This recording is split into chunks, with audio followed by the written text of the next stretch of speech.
Agradecemos la participación del invitado y de todas las personas presentes en el encuentro y a través del vivo. La Mesa Provincial de Agrotóxicos y Salud de Santiago del Estero es un espacio autoconformado por diversas instituciones del ámbito estatal, académicos, científicos, vecinos autoconvocados y comunidades campesinas indígenas.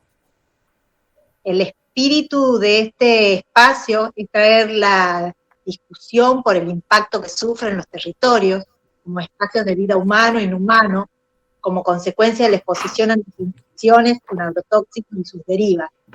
Las poblaciones, las que se transforman en zonas de sacrificio en nombre del desarrollo, ese mal desarrollo, como dice Svampa y Viale, de un modelo productivo que envenena, contamina, enferma y mata. Creemos que la discusión crítica es el camino para traernos a los debates necesarios para restablecer la vida en común que queremos construir y ese espacio de vida que se constituye como una sola salud. Desde la Sociedad Argentina de Pediatría se conformó un comité de salud ambiental entre las líneas de trabajo para el año 2019. Seleccionó el tema efectos de los agrotóxicos en la salud infantil, porque describe un problema de salud pública que en Argentina tiene una dimensión muy grande y que no está siendo resuelto del modo correcto. El problema se acentúa más porque el uso de agrotóxicos es también generalizado y su tendencia aumenta sostenida y exponencialmente con el tiempo. Cuando se debate sobre estos temas, el sector jurídico institucional y los sectores que defienden el modelo, existe una gran tendencia en poner el énfasis en los modos de aplicación de la sustancia. Por un lado, desde las empresas fabricantes y proveedoras de plaguicidas, se enfatiza en que el problema no es el producto, sino la aplicación. Por su parte, desde grupos ambientalistas e incipientemente desde la población expuesta, comienza a generarse estrategias y acciones coordinadas, sistemáticas y continuas en el tiempo.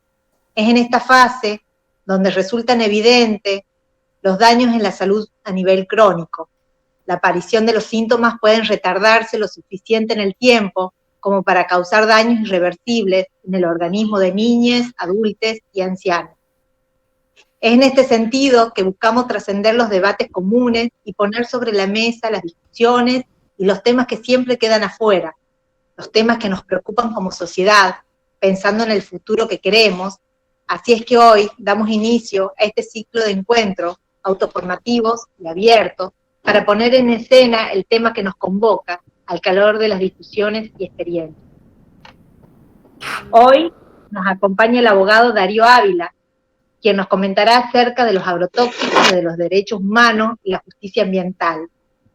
Darío Ávila es abogado, graduado en la Universidad Nacional de Córdoba en el año 2004, se ha diplomado en Derecho Ambiental en el año 2020 en la Universidad Nacional de Buenos Aires, posee una vasta trayectoria, de lo que podemos resaltar que desde el año 2012 representa al Grupo de Madres del Valle de Ituzaingó, anexo, como asesor y representante legal. Desde el año 2010 pertenece a la Red Universitaria de Ambiente y Salud, Mesa de Pueblos Fumigados, como coordinador de Derecho Ambiental. En el año 2012 fue secretario de la Asamblea Permanente de Derechos Humanos, APDH Córdoba. También participó en numerosas publicaciones, entre ellas el libro Justicia Ambiental, 2010, Agroquímicos y Agroecología, 2018. Es autor del capítulo Ley Nacional de Ambiente, Principios y Realidades del libro Naturaleza Humana, El Arte como Expresión, de Martín Crespi, y coautor de Sustentabilidad y Extractivismo, Análisis crítico en contexto de pandemia, del libro El Derecho Argentino frente a la pandemia y post-pandemia COVID-19, del doctor Guillermo Barrera Buteler. En la docencia, el doctor Ávila tiene descripción docente en la Cátedra B, Derecho de los Recursos Naturales y Ambiental, de la Universidad Nacional de Córdoba, a partir de 2017 a la actualidad. Publicó artículos varios, como Juicios a las Fumigaciones en Córdoba, Revista Hombre Nuevo, año 6, junio 2012, La Evaluación de Gestión en la Mira de los Docentes Universitarios, Revista Voz Universitaria, año 10, número 33, abril 2010, Caso Ituzaingó, La Justicia Tiene la Palabra, Diario Comercio y Justicia, 30 de mayo 2012, Juicio por los agrotóxicos en Barrio Ituzaingó en Córdoba, Revista La Pulseada, Buenos Años, año 11, número 104, octubre de 2012. Fue patrocinante legal en diversas causas ambientales, causa Barrio Ituzaingó y anexo, delito de contaminación ambiental, ley 24051, fumigación, Gabriel y Jorge Alberto y otros, infracción ley 24051, vecinos de Punilla, acción de amparo ambiental, obra Camino del Cuadrado, daño ambiental, Reserva Natural Vaquerías, vecinos de Malvinas Argentina, denuncia penal con Monsanto Argentina, delito de contaminación ambiental, tentativa, ley 24051, vecinos de Barrio San Antonio, denuncia penal con empresa de biotanol, Porta Hermanos, Sociedad Anónima, delito de contaminación ambiental, querellante particular, denuncia penal contra Secretaría de Ambiente del Gobierno de la Provincia de Córdoba por abuso de autoridad e incumplimiento de deberes de funcionario público. Querellante particular en Madres Barrio Ituzaingó, Amuchastegui Fernando, Ramón y otra contaminación ambiental dolosa, continuada ley 24051, Doctor Fernando Barri contra Gobierno Provincia de Córdoba, amparo por mora, desmontes, vecinos autoconvocados de Dique Chico, amparo ambiental, Fischer Diego Agustín y otros con comuna de Dique Chico, amparo ley 4915, querellante particular, Asamblea de Vecinos Santa Ana, actuaciones labradas con motivo de un hecho ocurrido el 28 de marzo de 2017 en inmediaciones de Planta Taín y Canal Los Molinos. Bueno, le doy la palabra a nuestro invitado, el doctor Darío Ávila. Un gusto, Darío, tenerte con nosotros. Bienvenido. Hola, muchas gracias, Silvina. Gracias por la presentación. No era necesario hacerles perder demasiado tiempo con la enumeración de los antecedentes. Antes que nada, quiero agradecerles la gentileza y la amabilidad a la Mesa Provincial de Agrotóxicos y Salud por esta generosa invitación. Para mí resulta siempre placentero poder encontrarnos en estos espacios que antes de la pandemia uno lo disfrutaba de manera presencial y hoy por hoy debemos ayornarnos claramente a estas condiciones actuales y bueno, no obstante eso no constituye un obstáculo para de alguna forma poder seguir interactuando, intercambiando ideas y pareceres en relación a esto. Bueno, un poco la idea que les traigo aquí para compartir deviene más que nada producto de la praxis y de la actividad profesional y la forma en que uno concibe el ejercicio de la profesión como herramienta para la defensa de los derechos de incidencia colectiva. La idea es poder compartir algunos criterios, algunos conceptos teóricos muy básicos, como para que tengamos todo una base mínima de aproximación a lo que debemos entender cada vez que hablamos de conflictos socioambientales o de la aparición de actividades en conflicto con la sociedad y con el ambiente. La idea es compartir algunos conceptos, traer a colación algunas publicaciones, trabajos técnicos, trabajos científicos, los cuales tienen la interdisciplina y la forma de abordaje de las problemáticas ambientales necesita precisamente que todos estos abordajes sean llevados a cabo bajo esta forma, de manera interdisciplinaria. Es importante, el conflicto ambiental prácticamente agrupa o reúne a todas las disciplinas. Si intentamos resolver un conflicto pura y exclusivamente circunscripto a la mirada puramente jurídica, seguramente vamos a fracasar en la búsqueda incesante, digamos, de justicia en estos conflictos. Aquí la ciencia están llamadas a jugar un rol muy importante en estos conflictos. La biología, la química, la ingeniería, la medicina, son profesiones que claramente tienen mucho para decir en estos conflictos. Yo les voy a compartir exclusivamente un caso que nos ha tocado intervenir personal y profesionalmente, como recién mencionaba Silvina, que es la causa Ituzaingó, que dicho sea de paso, fue la causa que marcó, digamos, mi futuro profesional. Yo no vengo de la rama del derecho ambiental, sino que exclusivamente me empecé a interiorizar de este derecho y de esta disciplina que terminó por atraparme definitivamente a raíz de la causa Ituzaingó, cuando me tocó intervenir profesionalmente en ella y empecé a redescubrir y a descubrir lo novedoso de la disciplina y lo atrapante y lo apasionado que puede resultar esto, porque estamos hablando de una disciplina claramente que es muy nueva, es moderna. Si uno lo mira en proyección, por ejemplo, al derecho penal, que estamos hablando de un código que está vigente en la Argentina, que tiene 100 años, frente a una disciplina que aparece en la Argentina en el año 94 con la reforma constitucional, claramente estamos hablando de una disciplina muy embrionaria que está en pleno desarrollo y que precisamente la vamos construyendo prácticamente a diario.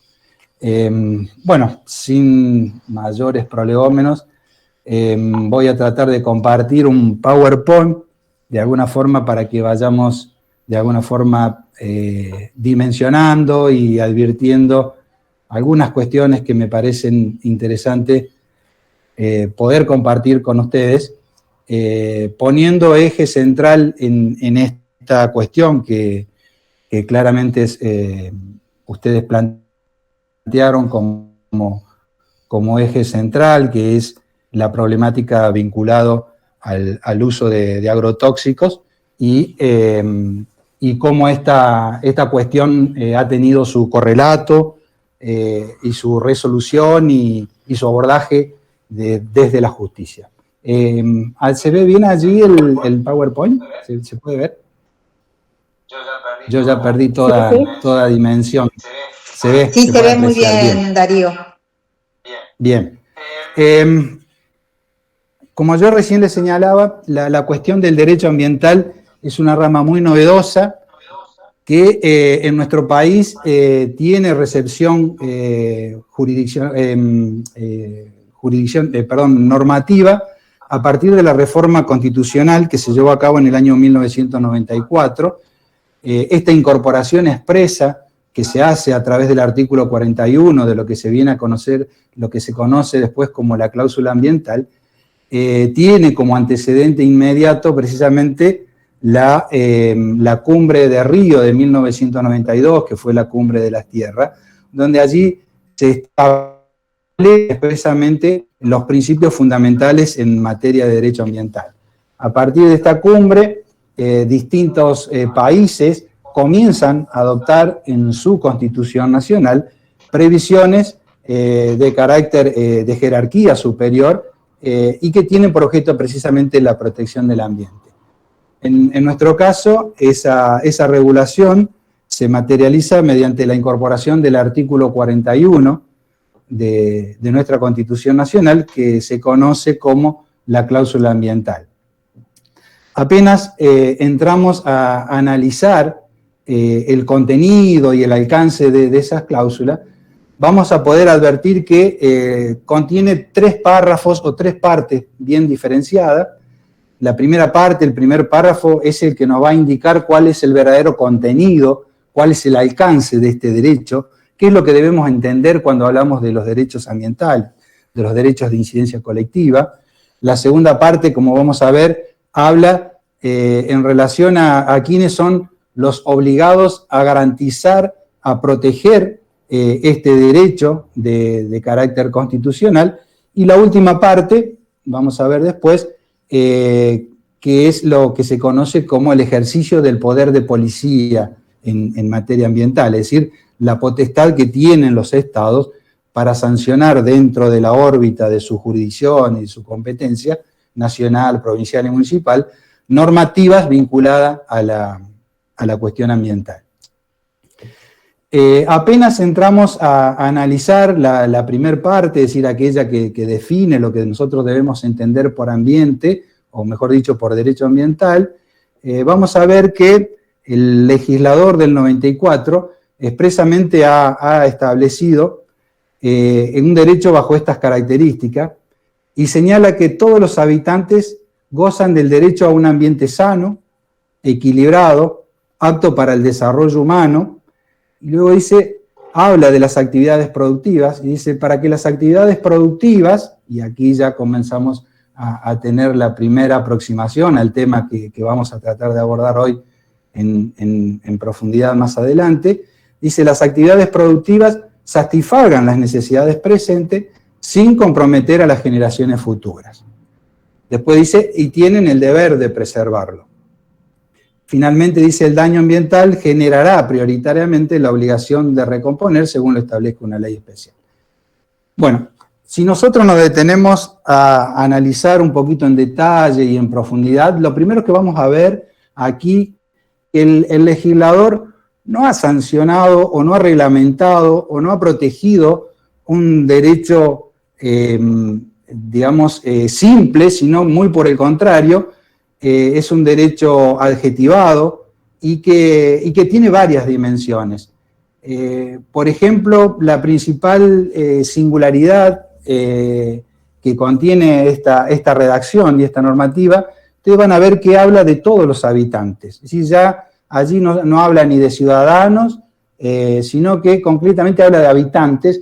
Y este concepto me parece que no es antojadizo, es muy interesante para muchas cuestiones que hoy se están debatiendo a nivel principalmente latinoamericano, cuando se está discutiendo, por ejemplo, esta potestad de reconocer a la naturaleza como sujeto de derecho.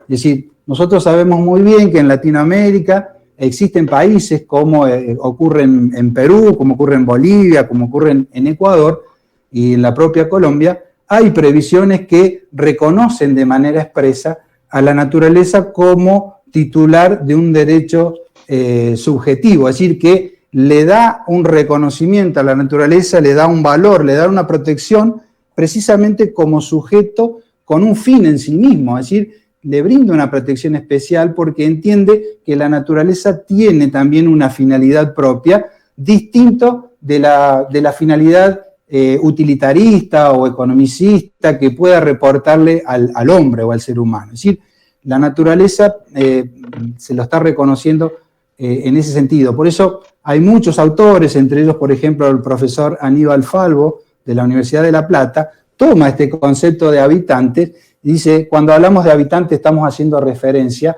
no solamente al hombre, sino también a todas las personas no humanas, y allí incluye a los vegetales, al río, a la tierra, a la flora, a la fauna y demás. Dice, porque habla de habitantes, es decir, toda forma de manifestación de vida existente en nuestro planeta.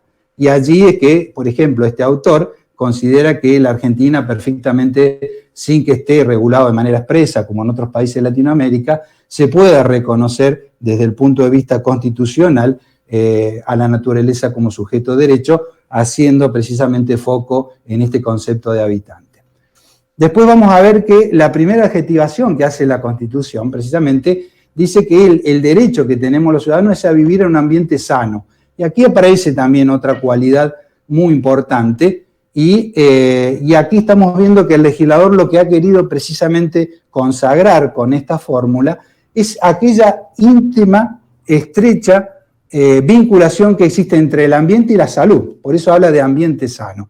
Y esto es lo que ha llevado a muchos autores a considerar precisamente que cuando hablamos del derecho a un ambiente sano, estamos hablando de un derecho humano fundamental.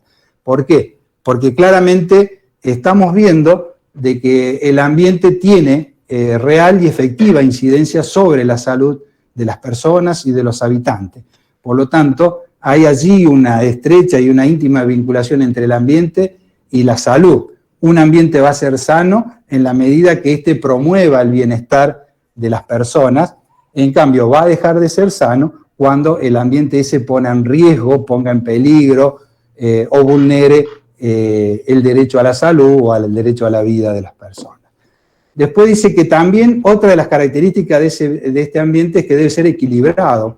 Y esto responde más a un concepto que lo podemos encontrar más vinculado a las ciencias naturales, y esto hace referencia al equilibrio que debe existir en términos de la naturaleza, lo cual hace fuerte hincapié este concepto, esta idea del equilibrio, que todas las intervenciones antrópicas, es decir, todas aquellas injerencias que el hombre realice sobre la naturaleza, debe hacerse en forma armónica con ella.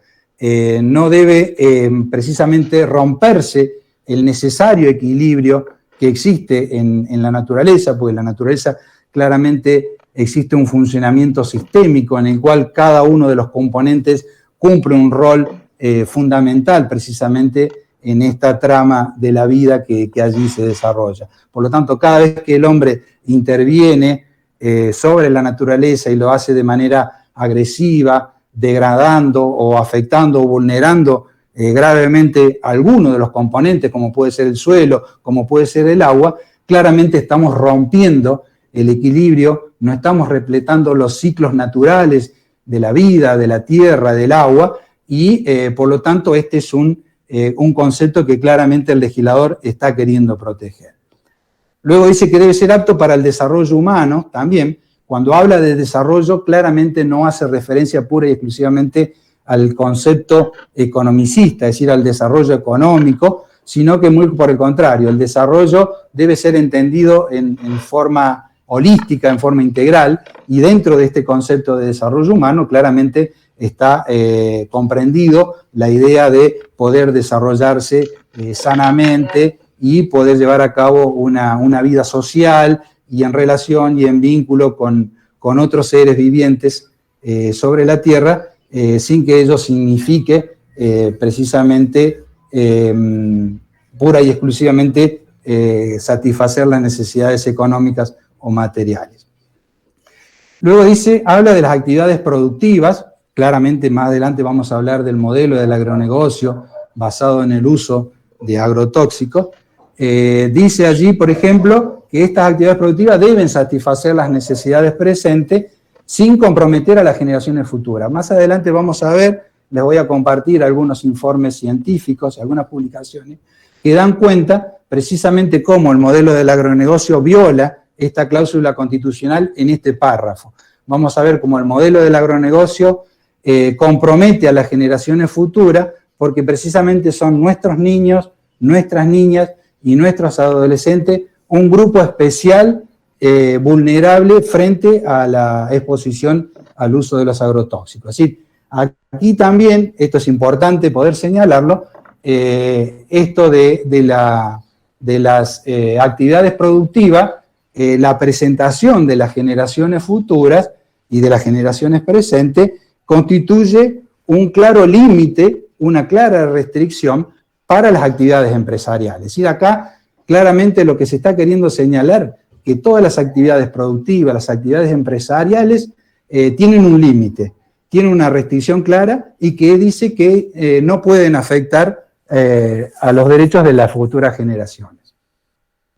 Después dice que tienen el deber de preservarlo, es decir, que esta es una clásica fórmula del derecho, es una fórmula en la cual se ha consagrado no solamente el derecho de los habitantes a vivir en estas condiciones que le acabo de señalar, sino que también a la vez el legislador nos impone a nosotros como ciudadanos el deber de preservarlo. Y esto también es muy importante, estamos hablando de un derecho-deber.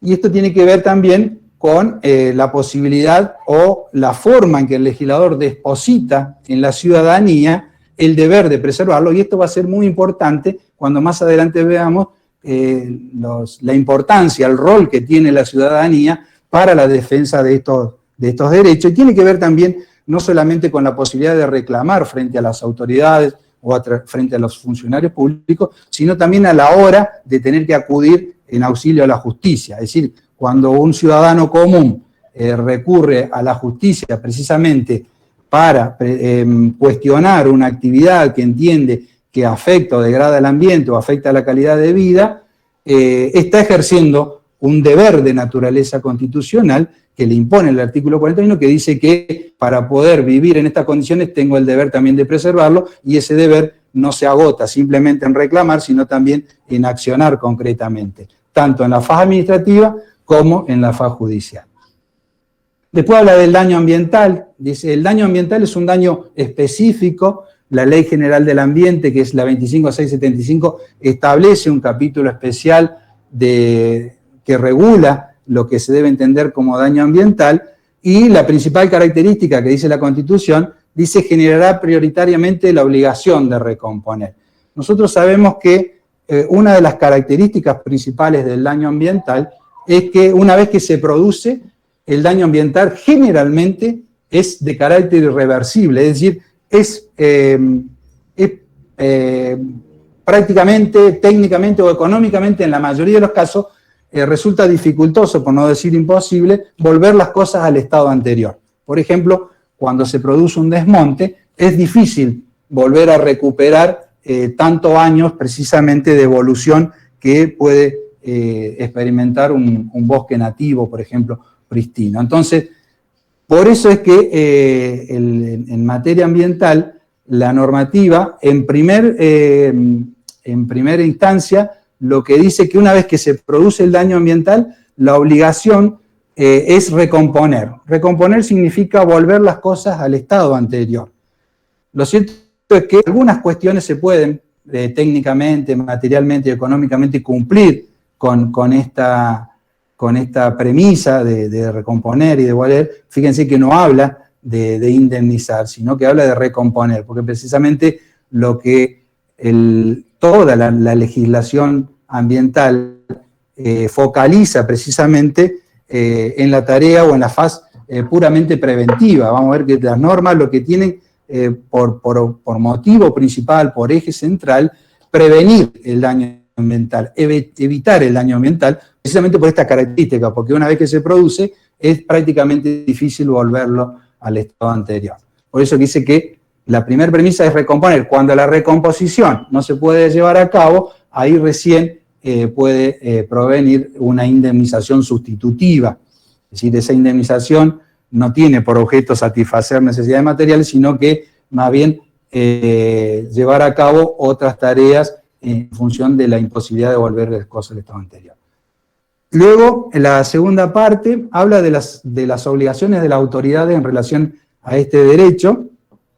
Fíjense ustedes que allí dice, las autoridades proveerán a la protección de este derecho, a la utilización racional de los recursos naturales, a la preservación del patrimonio natural, cultural y a la diversidad biológica, a la información y a la educación ambiental.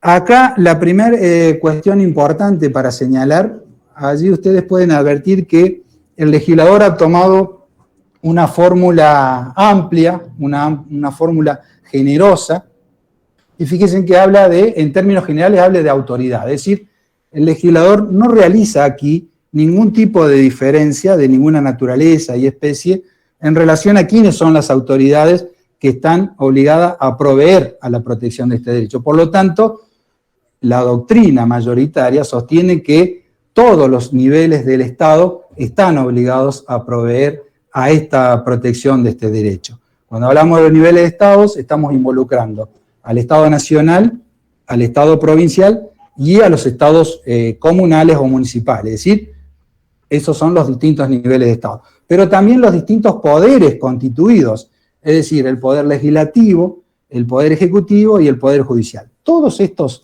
autoridades están obligadas, conforme a esta cláusula constitucional, a proveer a la protección a este derecho al ambiente sano.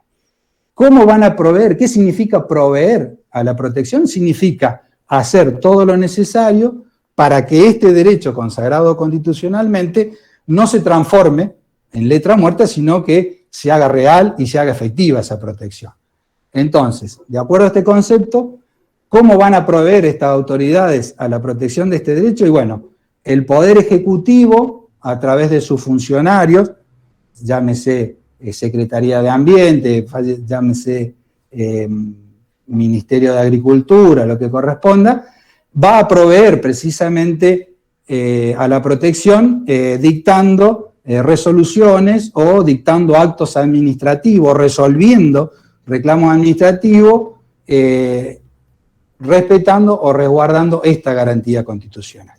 El Poder Legislativo va a hacer lo propio, va a proveer a la protección de este derecho, sancionando normas legislaciones que protejan el ambiente, y el Poder Judicial hará lo propio, resolviendo en el caso concreto, es decir, aquellos casos que hubiesen sido sometidos para el conocimiento y decisión judicial y que involucra precisamente a una cuestión estrictamente ambiental.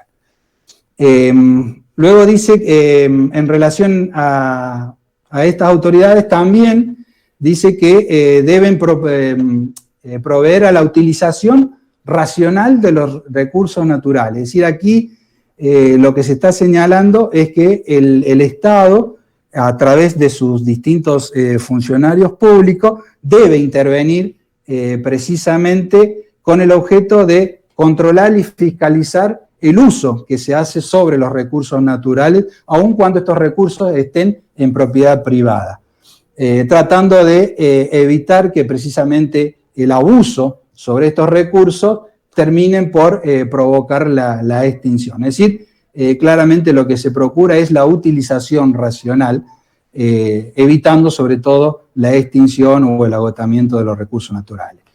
Luego habla de la preservación del patrimonio natural y cultural. Sabemos que algunas transformaciones, algunos hechos del hombre tienen importancia, tienen un valor y por lo tanto están comprendidos también dentro de este concepto genérico de ambiente. Es decir, vamos viendo que cuando hablamos de ambiente es un concepto genérico, muy amplio y abarcativo, y que no refiere únicamente a las cuestiones estrictamente ambientales o los componentes ambientales, sino que también vemos aquí que está incluido el concepto de patrimonio cultural, es decir, aquello que viene de la obra como obra propia del hombre. También habla de la diversidad biológica como elemento de protección. La diversidad biológica significa también aquellas formas de vidas diversas que existen en el planeta. Dentro del concepto de biodiversidad tenemos la flora, tenemos la fauna, tenemos los microorganismos y los distintos ecosistemas que existen, el ecosistema terrestre, el marítimo, el acuático, y sus formas de funcionamiento y su interrelación y sus formas de integración, digamos. Y otro de los deberes es proveer a la información y a la educación ambiental, digamos. Hace muy poco tiempo Argentina acaba de sancionar una ley precisamente de educación ambiental, la ley Yolanda, que obliga a incorporar precisamente en los planes oficiales de estudio conceptos, ideas vinculados a la cuestión ambiental. Y la información ambiental también, en la Argentina tenemos una ley nacional de presupuesto mínimo, que es la ley 25831, que es aquella ley que nos permite a nosotros los ciudadanos poder requerir al Estado, nacional, provincial o municipal, cualquier tipo de información vinculada a una actividad o un proyecto y que pueda tener algún tipo de impacto sobre el ambiente. Por último, para ir cerrando la idea de la cláusula constitucional, decíamos la tercera parte nos habla de lo que se conoce como el poder de policía ambiental. Aquí el legislador ha adoptado una regla novedosa en materia de distribución de competencia cuando se trata de emitir legislaciones o normas que tienen por objeto proteger al ambiente. Así, el legislador ha establecido que corresponde a la nación dictar normas que contengan presupuestos mínimos de protección ambiental y a las provincias las necesarias para complementar esas normas de presupuesto mínimo, sin que esas normas de presupuesto mínimo alteren las jurisdicciones locales. Bueno, ¿qué está significando concretamente este concepto, esta idea? Aquí el legislador ha repartido claramente dos competencias en materia ambiental. Por un lado, el Congreso de la Nación les ha encomendado la potestad para dictar normas de presupuestos mínimos. Estas normas de presupuestos mínimos, que son varias en la Argentina, la más importante es la ley 25831, que es la de acceso a la información, y la 25675, que es la Ley General del Ambiente.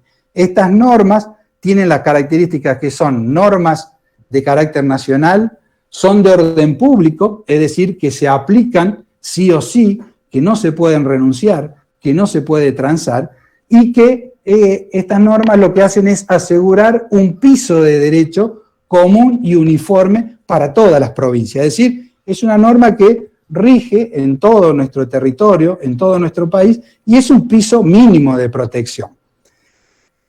Sobre ese piso mínimo de protección, las provincias se han reservado, o mejor dicho, el legislador le ha delegado la potestad de dictar normas complementarias. ¿Qué significa esto, dictar normas complementarias? Significa que las provincias pueden regular, pero siempre y cuando lo hagan por encima de este piso, que son las normas de presupuesto mínimo. Es decir, entonces, a modo de síntesis, tenemos estas características. La nación dicta los presupuestos mínimos y las provincias pueden dictar las normas complementarias, es decir, establecen el techo de protección. ¿Qué significa? Que cuando con las normas mínimas no es suficiente para proteger el ambiente, las provincias pueden regular por encima de ello y establecer mayores restricciones, mayores prohibiciones. Lo que está expresamente prohibido a las provincias es regular por debajo de ese piso mínimo. Voy a tratar de avanzar más rápido. Decíamos que una de las cuestiones interesantes o importantes que al comienzo que quería poner de resalto era aquella íntima relación que existe entre el ambiente y la salud. Y para tratar de reflejar esto, porque decíamos cuando analizábamos al comienzo y decíamos porque un ambiente va a ser sano en la medida que promueva la salud, en cambio va a dejar de serlo cuando pone en riesgo o afecta o vulnera la salud del ciudadano. Aquí traje para compartirles a ustedes un caso que es muy paradigmático, es un pronunciamiento concretamente de la Corte Interamericana de Derechos Humanos, una opinión consultiva. Ustedes saben que la Corte Interamericana tiene entre sus potestades no solamente resolver conflictos que plantean los ciudadanos frente a posibles violaciones de los estados de tratados internacionales, sino que también otra de las potestades que tiene la Corte Interamericana es emitir opiniones consultivas, es decir, esta recomendación o estos posicionamientos que hace la Corte frente a posibles consultas que pueden hacer los estados sobre determinados temas puntuales. Bueno, esta opinión consultiva, que es la número 23 del año 2017, que precisamente emitió la Corte Interamericana de Derechos Humanos el día 15 de febrero, se la conoce como la opinión de Medio Ambiente y Derechos Humanos. Esta opinión consultiva llega a la Corte a partir de un planteo, una consulta que hizo el Estado de Colombia, en el cual concretamente le pidió a la Corte Interamericana que opinara o que estableciera un posicionamiento respecto de cuáles eran las obligaciones de los estados en cuanto a la protección del derecho al ambiente en el marco de la protección del derecho a la vida y a la integridad que está expresamente consagrado en la Convención Americana de Derechos Humanos. Es decir, es una forma de interpretación directa, es decir, como sabemos nosotros, la Convención de Derechos Humanos protege principalmente derechos humanos fundamentales como el derecho a la salud y el derecho a la vida. Entonces aquí lo que Colombia precisamente le estaba preguntando o consultando concretamente a la Corte, cuál era la obligación de los estados en cuanto a la preservación de este derecho a la vida y a la integridad personal, cuando a partir de actividades degradantes del ambiente se pueden ver vulnerados o afectados estos derechos humanos fundamentales.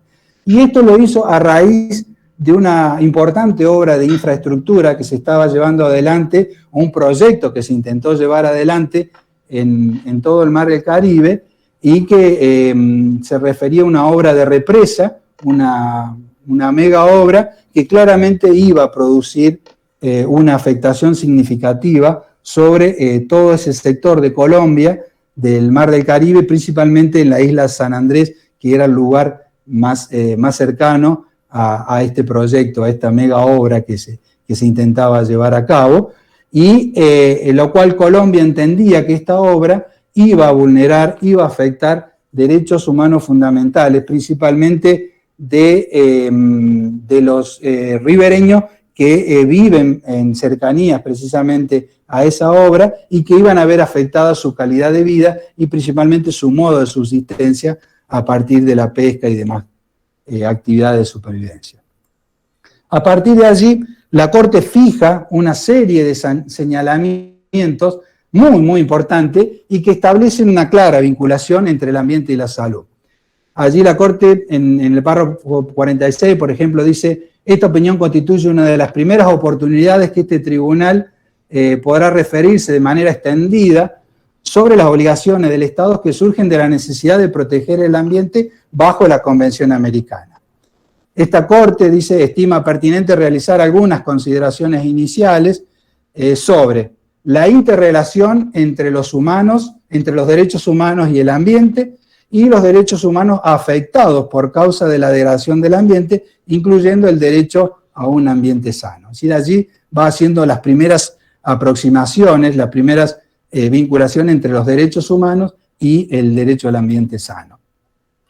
Esta Corte, dice, ha reconocido la existencia de una relación innegable entre la protección del medio ambiente y la realización de otros derechos humanos. Esto en la medida en que la degradación del ambiente y los efectos adversos del cambio climático afectan el goce efectivo de los derechos humanos. Luego dice: el derecho humano al medio ambiente sano se ha entendido como un derecho con connotaciones tanto individuales como colectivas. En la dimensión colectiva constituye el derecho a un medio ambiente sano, constituye un interés universal que se da tanto para las generaciones presentes y futuras. Algo de esto hemos visto en relación a nuestra cláusula constitucional. Ahora bien, dice la Corte, el derecho al ambiente sano también tiene una dimensión individual en la medida en que la vulneración puede traer repercusiones directas o indirectas sobre las personas debido a la conexidad con otros derechos, tales como el derecho a la salud, a la integridad personal y a la vida. Dice la Corte, la degradación del medio ambiente puede causar daños irreparables en los seres humanos, por lo cual un medio ambiente sano es un derecho fundamental para la existencia de la humanidad. Es decir, allí ya va estableciendo criterios claros y concretos. ¿Cuáles son los derechos que concretamente considera la Corte que pueden verse especialmente afectados cuando se violan los derechos al ambiente? Dice, el derecho a la vida, a la integridad personal, a la vida privada, el derecho a la salud, el derecho al agua, a la alimentación, a la vivienda, a la participación en la vida cultural. Es decir, todos estos derechos, que son derechos humanos fundamentales, pueden verse vulnerados cuando precisamente se produce una degradación ambiental. Dice la Corte, la afectación de estos derechos pueden darse con mayor intensidad en determinados grupos de situación de vulnerabilidad. Esto que yo les adelanté también. Dice, los estados están jurídicamente obligados a hacer frente a esas vulnerabilidades de conformidad con el principio de igualdad y no discriminación. Distintos órganos de derechos humanos han reconocido como grupos especialmente vulnerables a los daños ambientales, esto que yo les decía, no todos los seres humanos tenemos la misma capacidad de reacción o de recuperación frente a una agresión ambiental, sino que claramente hay distintos componentes, distintos condicionamientos sociales y demás, que hace que determinados sectores sean especialmente vulnerables frente a una agresión ambiental.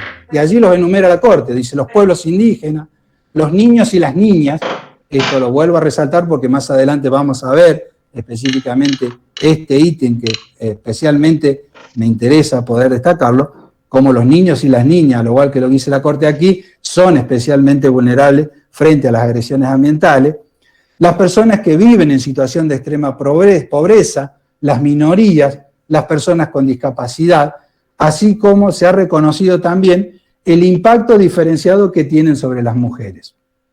Y de ahí, claramente la Corte habla de grupos en situación de vulnerabilidad.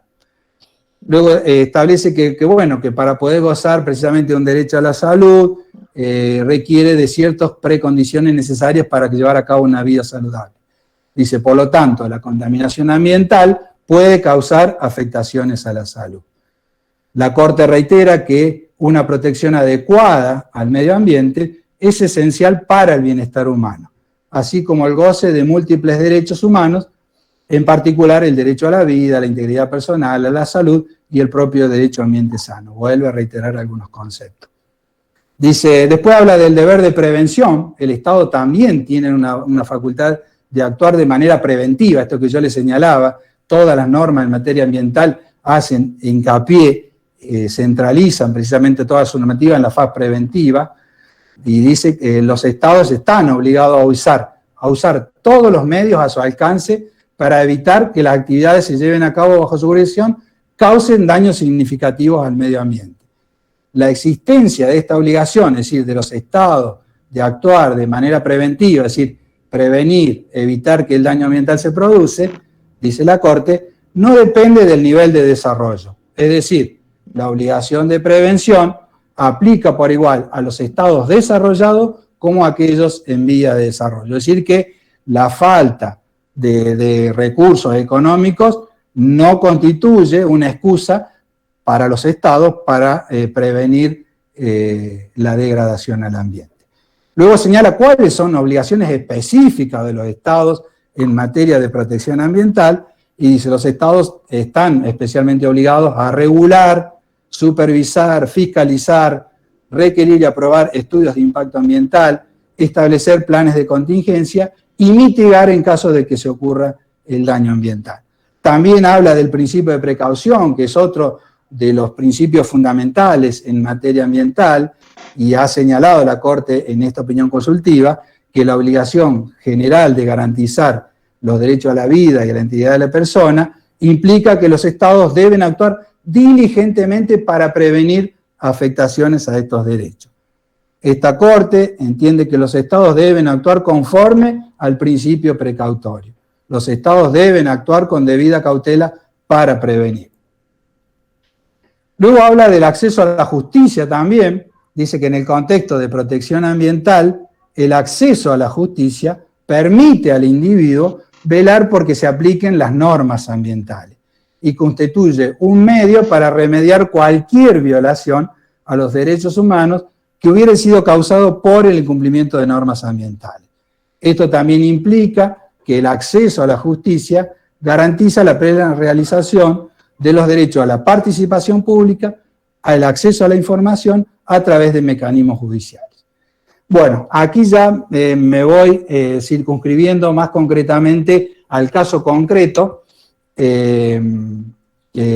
y tratar de mostrar lo que ha sido el desarrollo de lo que se conoció como la causa de barrio Ituzaingó anexo, y aquí este caso fue un caso paradigmático aquí en Córdoba, y en el cual se pudo acreditar a través de un proceso penal cómo el modelo del agronegocio afectó, vulneró el derecho a la salud y el derecho a la vida de los vecinos que vivían en un barrio de aquí de Córdoba, el barrio Ituzaingó, que es un barrio que está ubicado a las afueras de la ciudad de Córdoba y que por esas condiciones, por esa característica, era un barrio colindante a los campos en los que comúnmente se sembraba soja transgénica y se utilizaba precisamente agrotóxicos.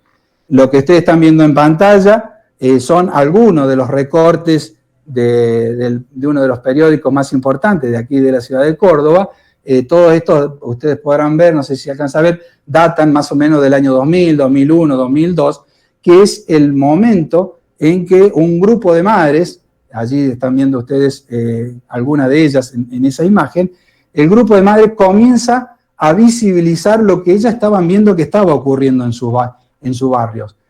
Sofía Gatica, que es la persona que se ve allí en la imagen con las manos abiertas mostrando un pedazo de hierba y de soja en la mano, ella siempre en el relato de la experiencia que ha sido la conformación de lo que se conoció como el grupo de madres de Barrio Ituzaingó, ellas comienzan a agruparse, comienzan a reunirse cuando ven precisamente que dentro de su barrio, dentro de su comunidad, les llamaba la atención la cantidad importante de madres que tenían pañuelos sobre la cabeza, lo cual claramente es una muestra visible de que eran personas que estaban sufriendo enfermedades graves, como por ejemplo el cáncer, y que precisamente la presencia de estos pañuelos en la cabeza daban cuenta de precisamente del sometimiento a los tratamientos para la lucha contra el cáncer principalmente, y les llamó la atención también la presencia de muchos niños con barbijos en la calle. Entonces empiezan a reclamar, empiezan a exigirle al Estado respuesta cuando ven que había un número, digamos, importante de personas afectadas gravemente en la salud.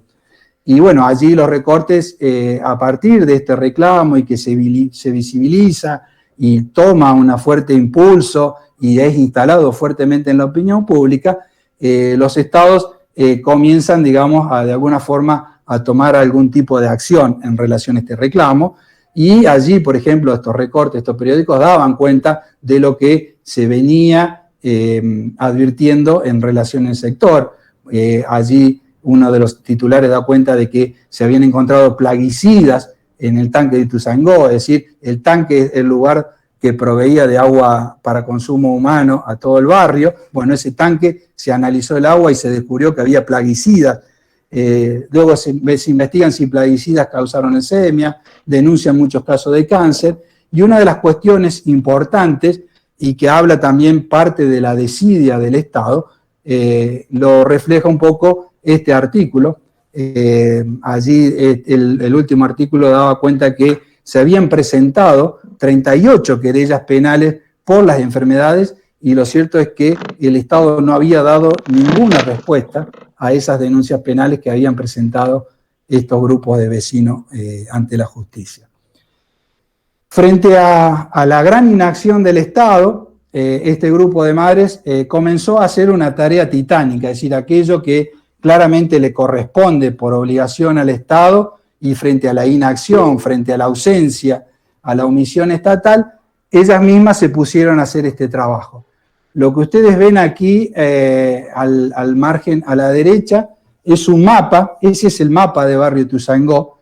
Este grupo de madres, tal como lo reflejan las fotografías en el lado izquierdo, estas son algunas de las madres, lo que ellas hicieron en su momento fue tomar un mapa del barrio y fueron señalando en ese mapa los distintos casos, las distintas patologías que ellas iban advirtiendo en su barrio. Es decir, un relevamiento epidemiológico, comunitario claramente, y sin tener demasiadas herramientas como para poder hacer un trabajo posiblemente con mayor profundidad o digamos con alguna otra técnica, digamos metodología. Simplemente lo que hicieron ellas fue recorrer el barrio, ir casa por casa y señalar en cada uno de esos lugares los casos de enfermedades que ellas iban detectando, y lo fueron representando en este mapa, como ven, con distintos iconos, con distintos pictogramas. Por ejemplo, aquí ven, con el triángulo identificaron los casos de leucemia, los casos de cáncer, púrpura, lupus, tumores, anemia hemolítica, hepatitis, esas son las enfermedades que ellas iban detectando. Cuando nosotros vemos, por ejemplo, este mapa a simple vista, vamos a poder ver, por ejemplo, fíjense ustedes qué interesante los datos que surgen de este relevamiento epidemiológico y popular, digamos. Aquí, este es el sector donde estaban los campos con soja, como lo señalan ellas. Acá este es el barrio, y aquí ellas han señalado el campo de soja, es decir, ven cómo estaban rodeados. Este campo de soja, acá abajo hay otro campo de soja, y este es otro campo de soja. Fíjense ustedes, ¿cuál es el dato que aparece a la vista? Los casos de enfermedades están terriblemente concentrados aquí, en la parte de abajo, en la parte inferior del mapa, y que están precisamente cercanos a los campos de soja, es decir, donde se fumigaba. Ustedes pueden apreciar que a medida que nos vamos alejando de los campos de soja, los casos de enfermedad van disminuyendo, van desapareciendo. Aquí, arriba, en la parte superior, ya vamos a ver que prácticamente son muy pocos los casos que aparecen, no aparecen los casos de graves de enfermedad, y claramente esto estaba indicando que había una exposición a un agente contaminante, que en este caso eran los agrotóxicos que estaban usando en el campo, porque, como se discutió en el juicio, los abogados defensores de los imputados decían que no había sido los agrotóxicos los que habían enfermado a toda esta población, sino que había sido el agua que habían consumido, porque como ustedes vieron, cuando se analizó el agua, el tanque que le proveía de agua tenía presencia de agroquímicos. Pero en realidad eso fue descartado, porque si en realidad lo que hubiese enfermado era el agua contaminada con agroquímicos, la distribución de enfermedades hubiese sido más pareja, más regular en todo el barrio, porque todo el barrio consumía la misma agua. Después, otro de los argumentos que decían que eran los transformadores de energía, pero tampoco esto fue descartado en el debate del juicio, porque, por ejemplo, aquí hay un transformador de energía que ellos lo han marcado, acá está la referencia del transformador. Este es el transformador que estaba en el barrio, y ustedes ven que prácticamente no existe cercano al transformador o debajo del los testimonios daban cuenta que la contaminación del transformador afecta únicamente el lugar donde está ubicado y no la zona de influencia. También se dijo que era el plomo, y bueno, se fueron descartando toda la fuente contaminante y quedó fuertemente como la principal fuente de contaminación, por esta característica que señala el mapa, por las proximidades de los casos de enfermedad con los campos de soja. A raíz de esta lucha, las madres lograron, por ejemplo, que se hicieran estudios de sangre. Se analizaron a 30 niños que iban al colegio allí del barrio Ituzaingó. De esos 30 niños, 28 tenían agroquímicos en sangre, y más de 15 de ellos tenían hasta 6 tipos de agroquímicos distintos en sangre. Entonces, una de las cuestiones que se planteó y que no pudieron explicar los imputados, qué hacían los agroquímicos dentro de los cuerpos de un niño, cuando estos productos supuestamente seguros, inocuos, fueron diseñados para ser utilizados en el campo y no para que estén dentro de los cuerpos de un niño. Pero bueno, una de las cosas que, además de los estudios en sangre que lograron las madres, lograron que la Municipalidad de Córdoba sancionara 3 ordenanzas muy importantes para el barrio. La primera ordenanza fue la 10.505, son todas del año 2002 y 2003. La primera declaró la emergencia sanitaria en el barrio Ituzaingó, precisamente debido a estos casos de enfermedad que se habían podido establecer y corroborar allí. Eso llevó a la municipalidad a declarar la emergencia sanitaria en el barrio Ituzaingó. La segunda ordenanza, que es la 10.589, prohibió la aplicación aérea de agroquímicos en todo el ejido de la ciudad de Córdoba.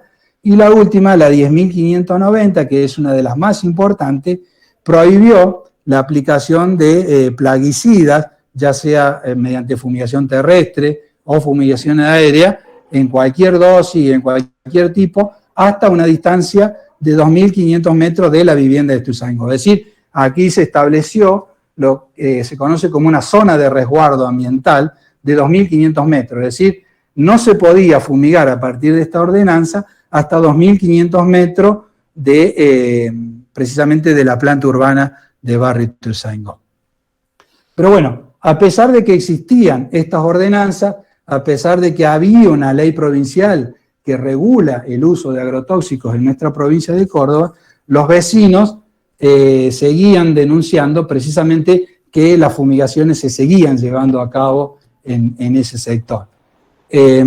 Fue a partir de esa circunstancia en que a mí se me convoca precisamente en el año 2007 desde la Secretaría de Salud de la Municipalidad de la Ciudad de Córdoba a formar parte del panel de asesores de la Secretaría de Ambiente como subdirector de Asuntos Legales. A partir de esa participación, de esa invitación, a la cual asumo claramente con responsabilidad para llevar adelante la Dirección de Asuntos Jurídicos de la Secretaría de Salud, cuando asumo este cargo en diciembre del 2007, el subsecretario de Salud de la Municipalidad de Córdoba, el doctor Medardo Ávila Vázquez, que es el médico que fundó con posterioridad la red de médicos de pueblo fumigado, pediatra, especialmente me pide que me haga cargo de la situación, del conflicto, de la problemática de Barrio Ituzaingó, y me pide concretamente que vea la posibilidad de algún tipo de intervención desde el punto de vista judicial, con el objeto precisamente de poner freno a estas fumigaciones que, como recién les referí, a pesar de que había ordenanzas específicas, a pesar de que había leyes provinciales que regulaban, los vecinos seguían denunciando que estas fumigaciones se producían en ese sector y en esa área. Por lo tanto, allí claramente había una responsabilidad del Estado que no estaba pudiendo o no estaba queriendo controlar esta actividad en ese sector. Bueno, me pongo a indagar sobre los antecedentes de allí del barrio, y ahí es donde empiezo a tomar precisamente verdadera dimensión de esta problemática ambiental, y ahí me doy cuenta de la existencia de muchas medidas que se habían tomado desde el punto de vista municipal, esto de que se habían hecho estudios, que se había podido establecer de que había contaminación en el sector, de que había ordenanza, y que a pesar las fumigaciones se seguían produciendo. Cuando me reúno con todos esos antecedentes, en enero del año 2008 nos juntamos en una asamblea, en una reunión con los vecinos, allí en el barrio Ituzaingó, y le voy y planteo la posibilidad de que desde el municipio estábamos pensando en la presentación de un amparo que tuviera por objeto precisamente prohibir las fumigaciones en ese sector a raíz de que los vecinos seguían denunciando de que las fumigaciones no habían cesado, a pesar de estas restricciones. Los vecinos vieron con agrado de esto, de que por primera vez la municipalidad había salido a plantear la posibilidad de que la cuestión fuera judicializada desde el Estado, y apenas finaliza, digamos, esta reunión con los vecinos.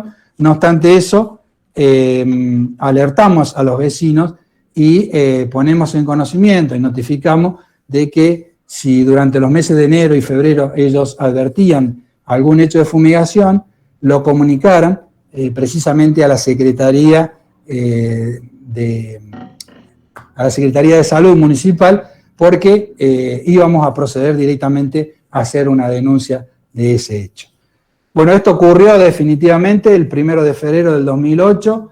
La doctora Flamini, que era la médica encargada del dispensario de Barrio Ituzaingó, a las 8 de la mañana se comunica con la Secretaría de Salud y nos informa que en el campo aledaño al Barrio Ituzaingó se estaba llevando a cabo una fumigación aérea, y que por lo tanto ya habían, en ese momento, se habían presentado a la Secretaría de Salud niños manifestando problemas de salud vinculados precisamente a este hecho de fumigación.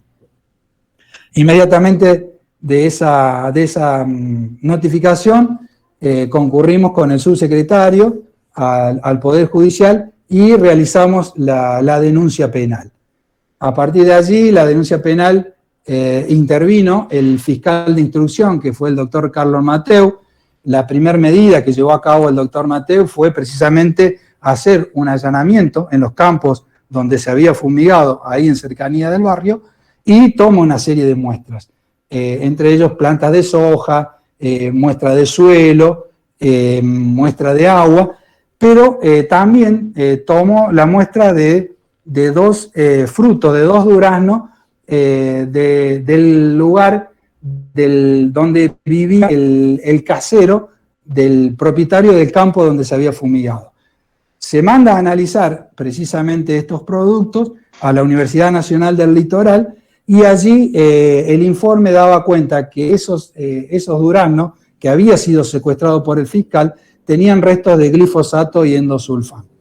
A partir de allí, el fiscal, con muy buen tino y aplicando la ley de residuos peligrosos, la ley 24051, que es una ley penal especial que precisamente reprime con la pena de prisión de 3 a 10 años a toda persona que, utilizando estos residuos peligrosos, y los agrotóxicos son residuos peligrosos porque dentro del listado, en el anexo 1, en el apartado I4, están especialmente consagrados como residuos peligrosos los productos fitosanitarios.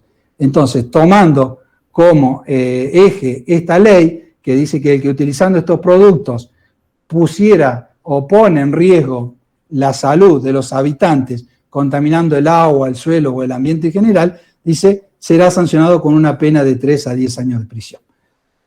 El fiscal lleva adelante toda esa investigación e instrucción, finaliza la instrucción, pide la elevación a juicio y lo que estamos viendo aquí es concretamente el desarrollo del juicio oral y público, el primer juicio oral y público que se lleva a cabo en Córdoba, en el cual se pudo poner en debate y en discusión el modelo del agronegocio. Allí ustedes pueden ver, es un juicio que en principio estaba pensado, las audiencias llevadas a cabo durante 2 semanas, terminó definitivamente llevándose a cabo durante 2 meses, en definitiva. En este juicio, como bien le decía yo, todas las partes tuvieron la posibilidad de ofrecer sus pruebas. Allí, por ejemplo, pueden ver una de las personas que claramente expuso como perito especialista en este juicio fue el doctor Andrés Carrasco. El doctor Carrasco fue el primer investigador en la Argentina que logró demostrar los efectos teratogénicos del glifosato. También estuvo la doctora Delia Ayaza, que es una especialista, una investigadora de la Universidad Nacional de Río Cuarto, que ella viene llevando a cabo hace mucho tiempo un ensayo en micronúcleo que se llama el ensayo Cometa, que a través de pequeñas muestras ella puede establecer cuál es el nivel de daño genético que los agrotóxicos producen en la población.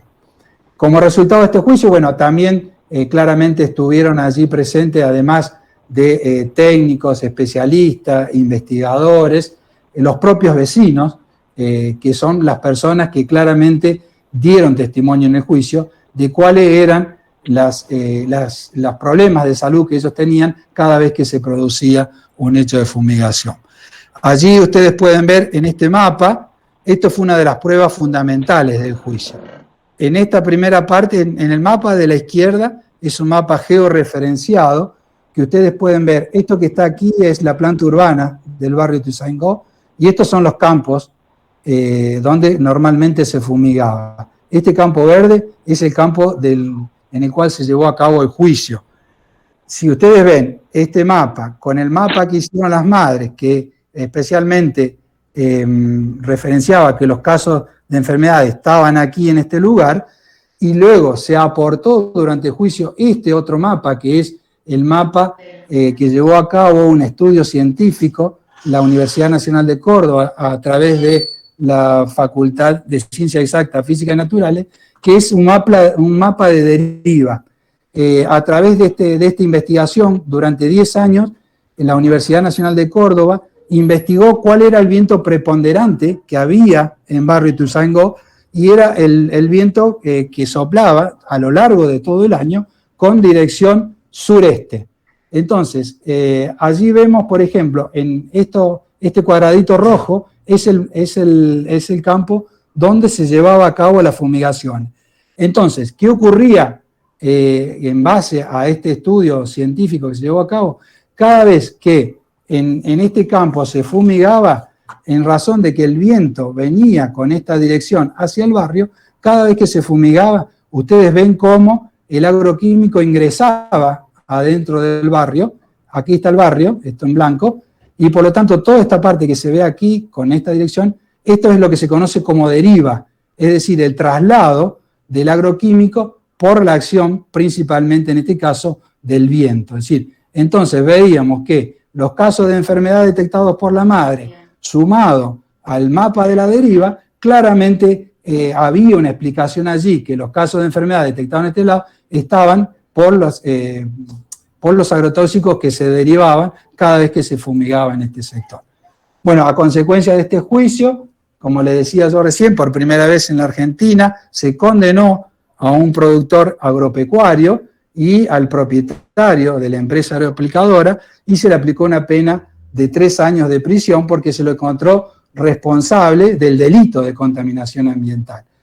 ¿Qué es lo que se pudo probar en síntesis en este caso? Primero, que los agrotóxicos que se utilizan en los campos son todos productos tóxicos, son biocidas, es decir, productos que han sido diseñados por las empresas para matar seres vivos. Los herbicidas matan hierbas, los insecticidas matan insectos, los acaricidas matan los ácaros. Y bueno, a partir de eso, todos estos productos, la justicia concluyó en este caso, son altamente tóxicos.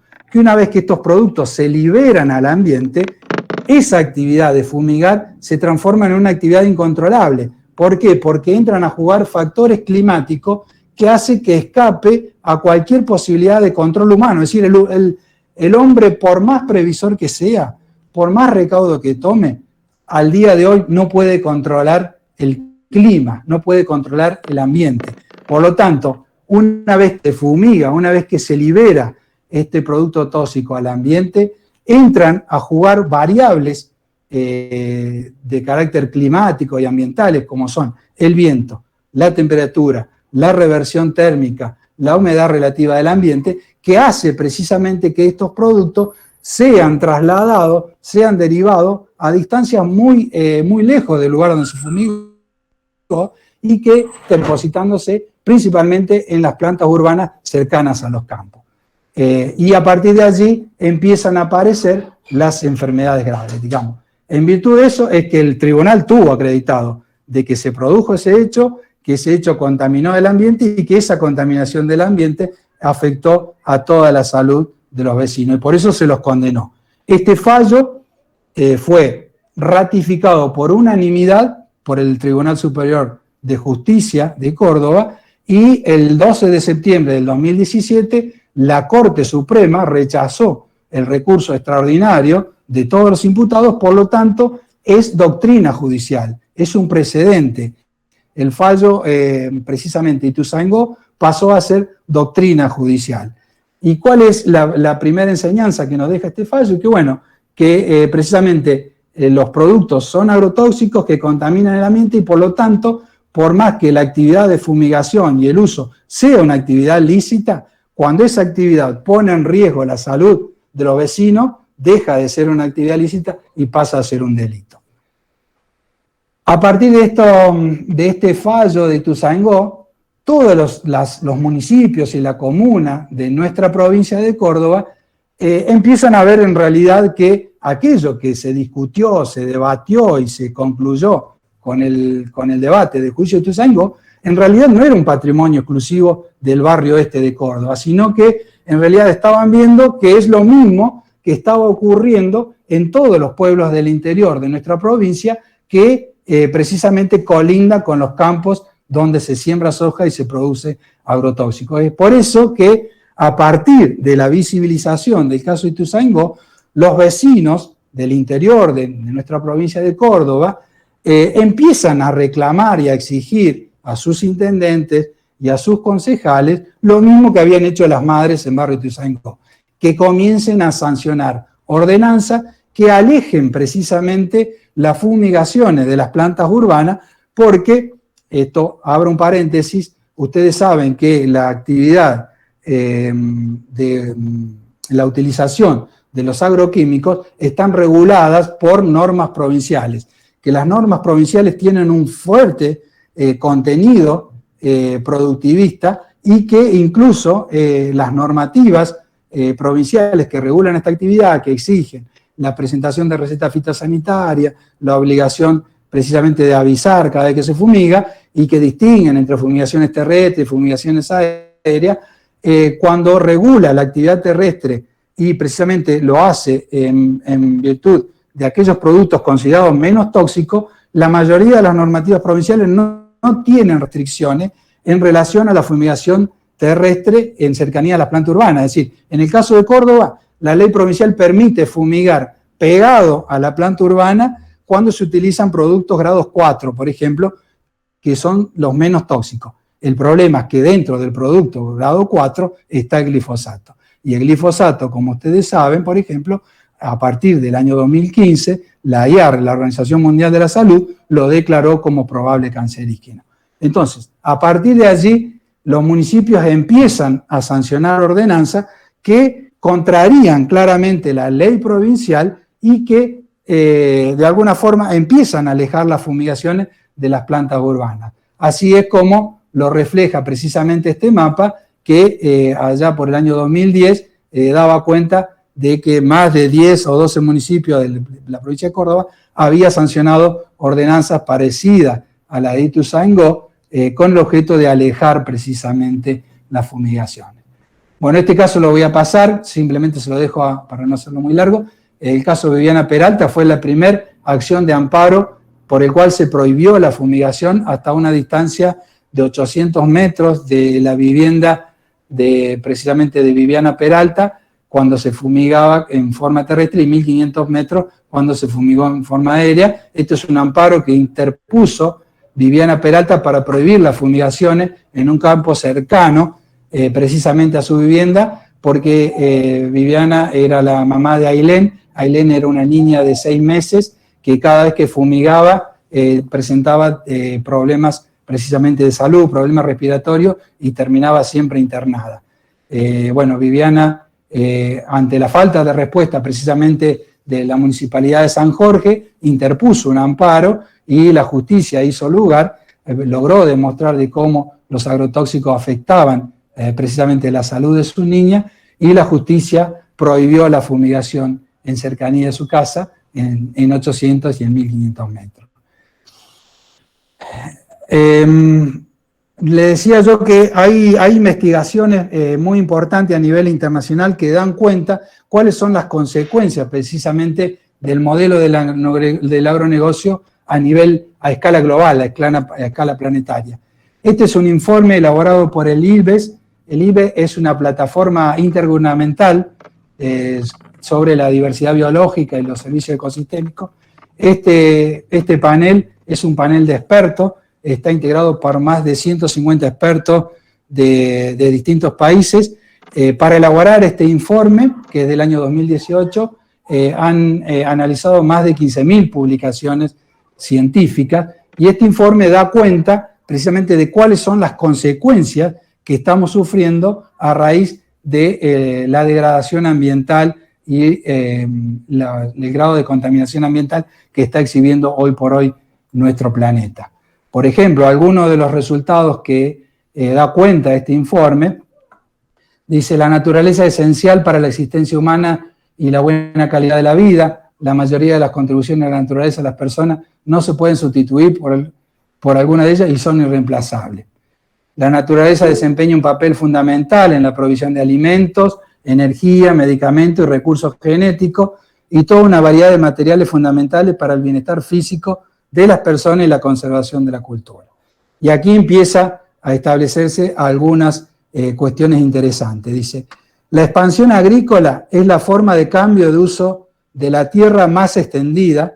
Más de un tercio de la superficie terrestre se utiliza para el cultivo o la ganadería. Esto es un informe global, digamos. Esto es lo que ocurre a nivel mundial con la expansión de la frontera agrícola y la ganadería.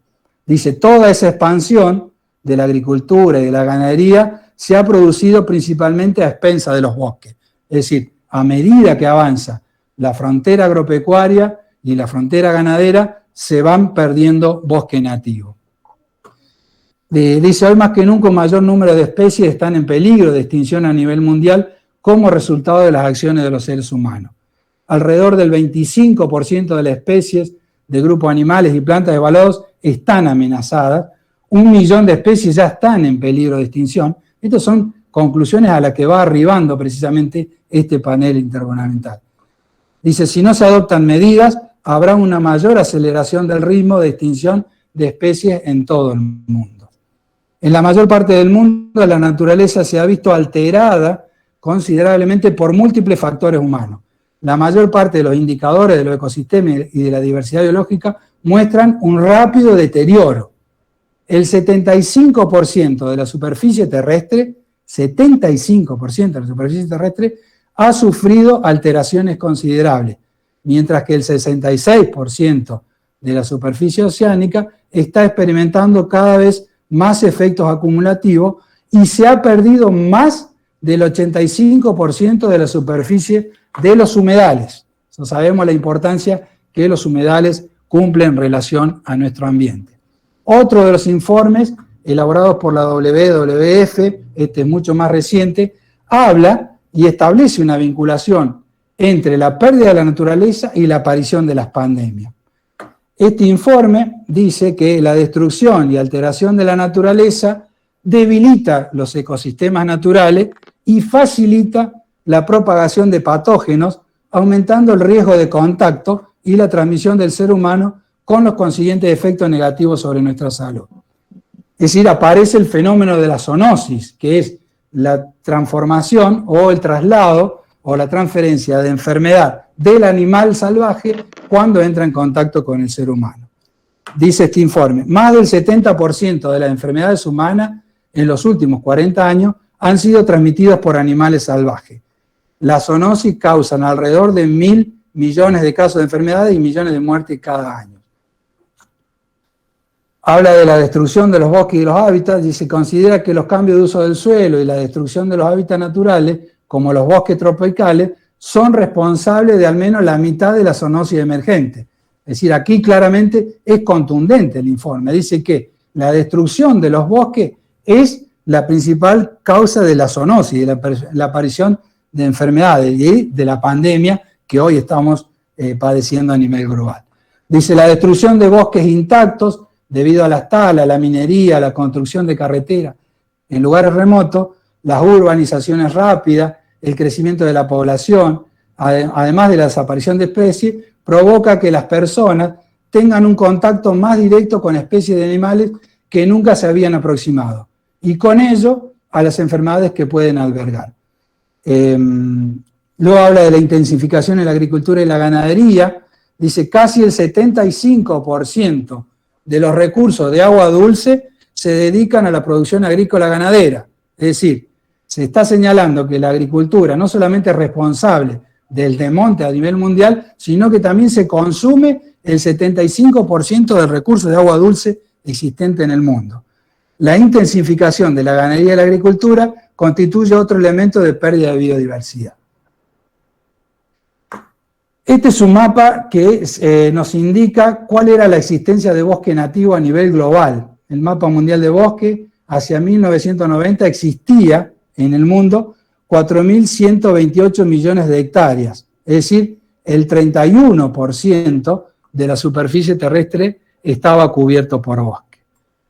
Esta es la realidad que existe hoy. Este es un informe elaborado por Francia en el año 2015 y dice que entre 1990 y 2015 se registró una pérdida neta de casi 130 millones de hectáreas de bosque, lo que representa una tasa anual de pérdida del 0,13%.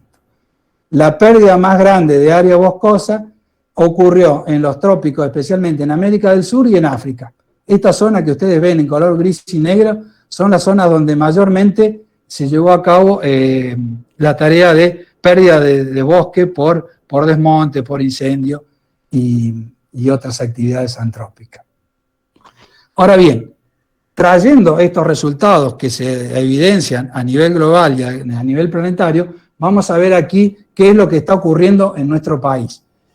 Allí ustedes pueden encontrar en una página del Gobierno Nacional, el Centro de Información Ambiental, allí está disponible, por ejemplo, el informe de Estado de Ambiente de la Argentina en el año 2018. Esto es información pública y es información oficial. Estos son los informes que elabora el Ministerio de Ambiente de la Argentina. Por ejemplo, este informe del año 2018 daba cuenta algo parecido del informe ese que acabamos de ver a nivel internacional. Ese informe señala que los datos muestran un decrecimiento de la superficie de bosques, esto es en la Argentina, que va desacelerando en los últimos años.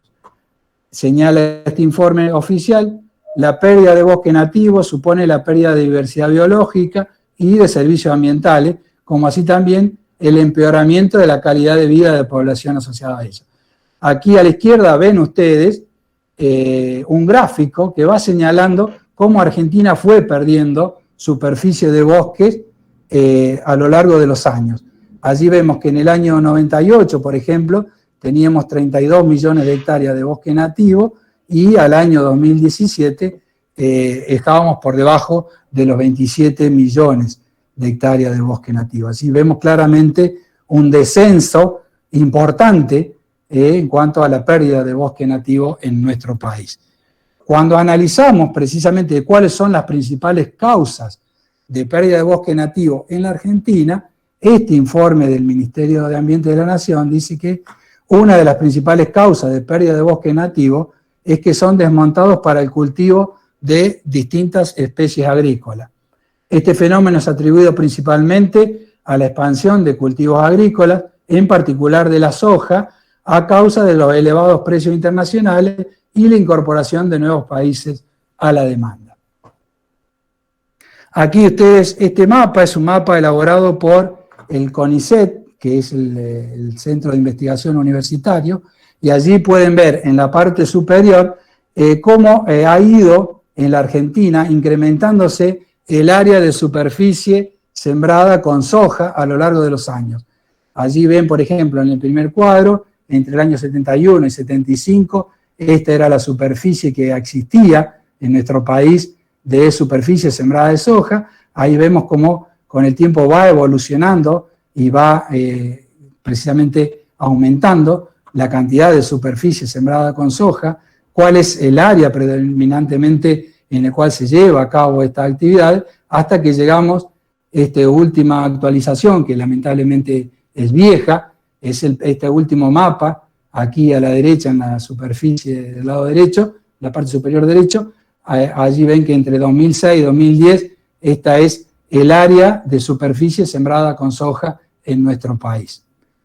Este es un informe también oficial, elaborado precisamente por el Ministerio de Agricultura de la Nación, es el Sistema de Información Simplificado Agrícola, que da cuenta precisamente de la superficie y los departamentos y cuál fue la campaña de soja durante 2018 y 2019 en nuestro país. Y allí ven claramente ustedes que esta es la superficie donde se lleva a cabo principalmente la siembra de monocultivo de soja. Esta es la zona que está en verde oscuro, son las zonas donde mayormente se llevan a cabo con mayor intensidad o mayor superficie la siembra de soja.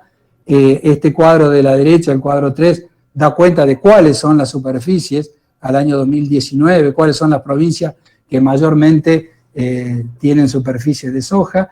Allí vemos que Buenos Aires tiene un total de 4.800.000 hectáreas de soja. Segundo está la provincia de Córdoba, con 4.128.000 hectáreas de soja. Santa Fe en tercer lugar, con 2.600.000. Y Santiago del Estero, su provincia, está con, a este relevamiento con una superficie de 976.000 hectáreas destinadas a la siembra de soja. Ahora bien, desde el mundo del agronegocio, principalmente de las empresas productoras de transgénicos, nos han hecho creer que precisamente la importancia que tiene la producción de soja es precisamente para producir alimentos para paliar el hambre en el mundo. Ese es uno de los principales argumentos por los cuales hoy por hoy los defensores del agronegocio sostienen precisamente este modelo. Sin embargo, como podrán ver, esta publicación da cuenta que en realidad el agronegocio no produce alimentos, sino que lo que produce son commodities y que la soja, en definitiva, es una moneda de cambio. Dice, esta noticia daba cuenta que el campo retenía 20.000 millones de dólares en los hilos bolsa hasta que suba más el dólar. Es decir, claramente la noticia daba cuenta de toda la especulación que existe en relación al modelo del agronegocio en general y de la soja en particular. Si realmente, como dicen los defensores del agronegocio, el objetivo principal de la producción de soja es paliar el hambre del mundo, sería bastante perverso seguir almacenando la soja, especulando con que suba el dólar a nivel internacional, cuando en el mundo sabemos que hay millones de gente que sigue muriendo de hambre. Y esto no lo digo yo, esto lo dice la Organización Mundial de la Salud. Este último informe daba cuenta de que el hambre en el mundo afecta a más de 820 millones de personas y a la par, correlativamente a la par, de que existe gente que aún muere de hambre en el mundo, a la par, el segundo dato en 2016 daba cuenta de que más del doble, es decir, 1.900 millones de personas tenían problemas de sobrepeso. Es decir, estas personas no solamente están mal alimentadas, sino que también constituyen el doble de las personas que están muriendo de hambre. Es decir, hay alguien que come de más o hay alguien que no está pudiendo acceder al alimento indispensable para la vida. Por lo tanto, aquí claramente estamos hablando de que el problema del hambre en el mundo no es un problema de disponibilidad de alimentos, sino que es un problema de que se mueren de hambre porque la gente no tiene recursos y porque no hay una distribución igualitaria y equitativa de los alimentos en el mundo. Pero aún más grave aún, a pesar de que hay gente que muere en el mundo, hay gente que la cifra de sobrepeso duplica a la cantidad de gente que muere de hambre, la FAO, que es la Organización de las Naciones para la Alimentación y la Agricultura, a través de este informe del 2019, daba cuenta que el 14% de los alimentos que se producen en el mundo precisamente se desechan, es decir, se pierden, es decir, 1/3 de los alimentos se pierden o se desperdician, es decir, van a parar a la basura, en un contexto en que en el mundo, insisto, hay gente que se muere de hambre. Cuando hablamos precisamente de alimentos y hablamos del modelo del agronegocio, el productor de alimentos, existe un informe muy interesante elaborado por el doctor Fernando Cabaleiro, que lo ha denominado él el plato fumigado. Fernando Cabaleiro, este informe lo pueden encontrar en internet, es un abogado, un colega muy capacitado y referente a nivel Argentina en problemáticas ambientales, titular de Naturaleza Derecho. Él ha pedido al SENASA informes respecto del estado sanitario de las frutas y las verduras que se consumen en nuestro país. Aquí está la contestación del SENASA, que es del 4 de julio del 2018, y por ejemplo, ese informe daba cuenta de cuáles son los alimentos más contaminados con agrotóxicos en nuestro país. Allí, por ejemplo, la naranja se ha detectado en base a este informe elaborado por el SENASA, sin informe oficial, que la producción de naranja tenían 36 tipos de agroquímicos distintos, la frutilla tenía 30 tipos de agrotóxicos distintos, la manzana 30%, la selga 28 agrotóxicos distintos. Es decir, entonces, cuando hablamos de modelos de producción de alimentos utilizando agrotóxicos, una de las cuestiones que claramente hay que empezar a desmistificar, que claramente aquellos alimentos que tienen este nivel de tóxicos y presencia de venenos en los alimentos claramente no pueden ser llamados como tales.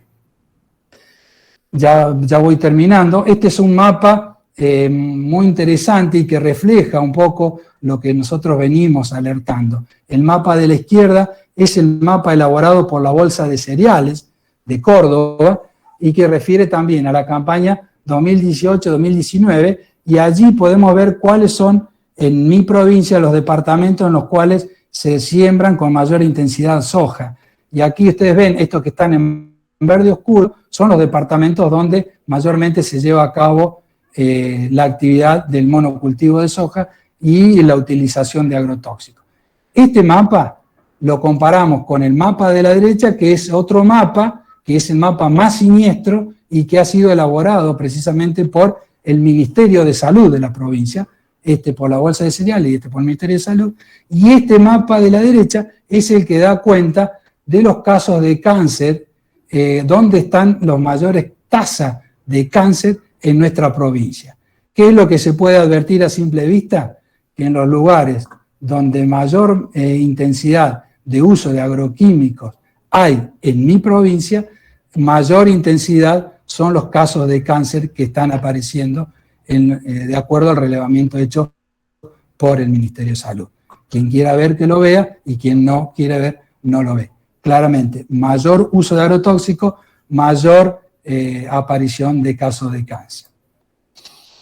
¿Qué pasa con los niños frente a la exposición a los agrotóxicos? Este es un informe también oficial, fue elaborado por el Defensor del Pueblo de la Nación, se llama Niñez y Riesgo Ambiental en la Argentina, lo pueden consultar por internet, es un informe elaborado por este organismo público, por el UNICEF, por NUMA, por la Organización Nacional de las Naciones Unidas, y ha hecho todo un relevamiento de los riesgos ambientales a los cuales están expuestos nuestros niños en nuestro país.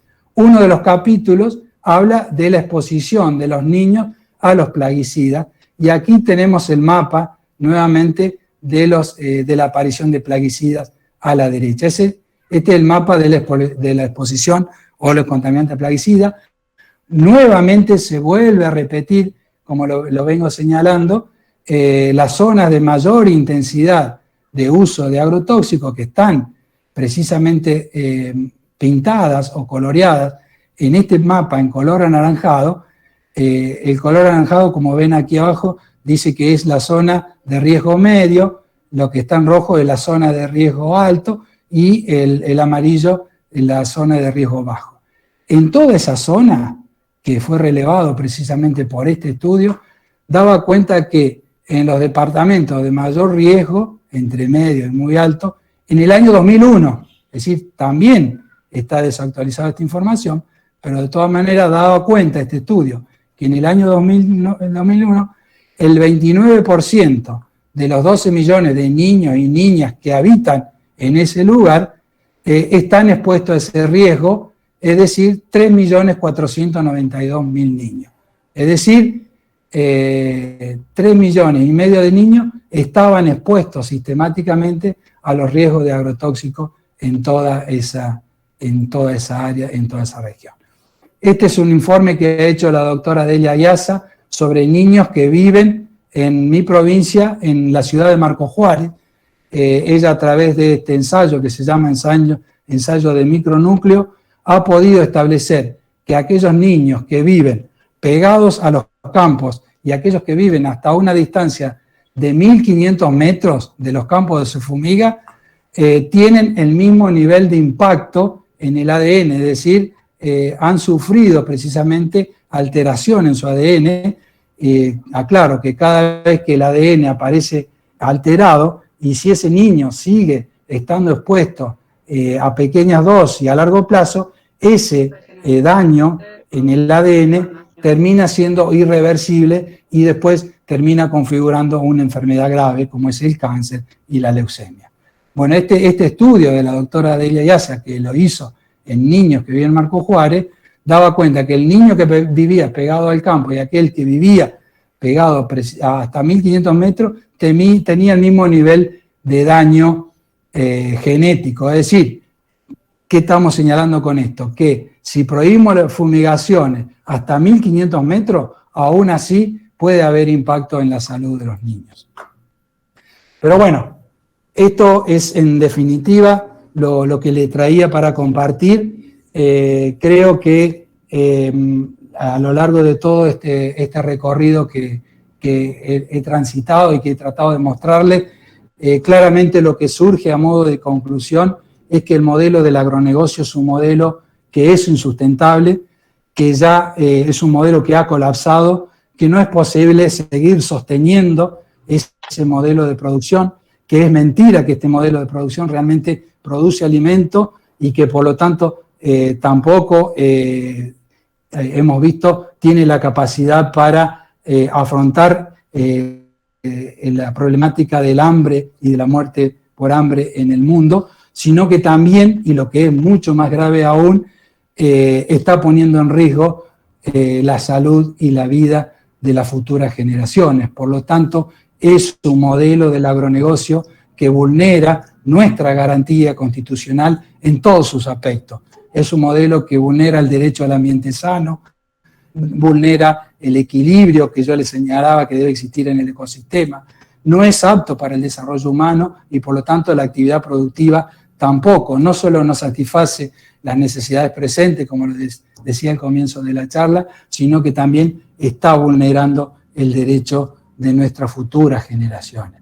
Pero aquí cierro con esta imagen que creo que retrata de resumir cuál es mi verdadero pensar y mi verdadero sentir frente a esta problemática, y con esto quiero decirle que hay buenas noticias, y las buenas noticias vienen de este lado, vienen de parte de la soberanía alimentaria, viene de la recuperación de los territorios, viene por la producción agroecológica. Basta de utilizar venenos para la producción de alimentos, es necesario recuperar las tierras para los pequeños productores, es necesario volver a una economía popular, a una economía regional, y es necesario que la gente vuelva al campo y que se termine con la expulsión a raíz de la utilización de los venenos. Nada más, muchas gracias, perdón si lo hice demasiado largo, y quedo a disposición si hay interés para algún tipo de pregunta. Bueno, sí, Darío, muchas gracias. Sí, estamos leyendo un poquito lo que comentaron la gente en el chat, y lo que consultan es la fuerza que pueda tener las ordenanzas en las situaciones que estamos viviendo. Si conoces casos en nuestra provincia de peleas que se estén dando en esto, y qué fuerza tienen las ordenanzas para ayudarnos a combatir esta situación. También nos preguntaron, en el caso del barrio Ituzaingó, si las ordenanzas que se dieron ahí fueron antes de que se fue durante el proceso judicial, o fue después. Esperaron la resolución para modificar las ordenanzas. No. Las ordenanzas, como yo les señalaba, fue resultado de la lucha de madres. Las ordenanzas son del año 2000 y 2003. 2000, 2002, 2003. La lucha de las madres arranca en el 2000, se visibiliza, se pone en la opinión pública, y ellas logran, por un lado, que el Estado municipal se haga cargo y haga los análisis en sangre en los niños, y ahí donde logran establecer la presencia de agroquímicos en el cuerpo de los niños. Pero además de eso, lograron, por ejemplo, que se cerrara el sistema de abastecimiento de agua en ese tanque común que había sido analizada y que tenía resto de plaguicida, y se le remedió y se le empezó a proveer agua de red que tenía la ciudad de Córdoba. Y las ordenanzas, estas también fueron del año 2002 y 2003, es decir, y la denuncia del caso de Ituzaingó fue en el 2008 y la sentencia fue en el 2012.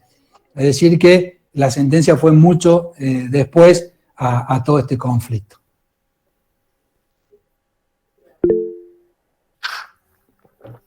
¿Y la fuerza que considerás que pueda tener las ordenanzas?